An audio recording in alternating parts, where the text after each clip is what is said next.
So hello guys, welcome to my another video. तो आज के इस वीडियो में मैं क्या बनाने वाला हूँ वो आप लोगों को तो थंबनेल से पता चल गई होगा। और इसमें मैं क्या क्या प्रोडक्ट यूज़ करने वाला हूँ वो मैं आप लोगों को दिखा रहा हूँ। इसके लिए पहला जो मैं इस्तेमाल करूँगा वो है डोम्स का 25 सेट्स ऑयल पेस्टल।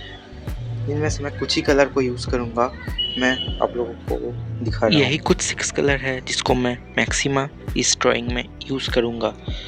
और मैं इस ड्राइंग में यूज़ करूँगा एक वाइट एक्रेलिक कलर जो फेबर कस्टल कंपनी का है, और इसके साथ मैं यूज़ करूँगा एक लेमन येलो एक्रेलिक कलर जो भी फेबर कस्टल कंपनी का ही है।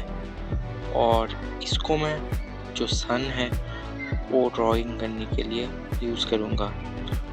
और इसके बाद मैं यूज़ करूँगा एक 0 नंबर का सिंथेटिक हेयर ब्रश जिससे मैं जो छोटा छोटा डिटेल है वो ड्रॉ करूँगा।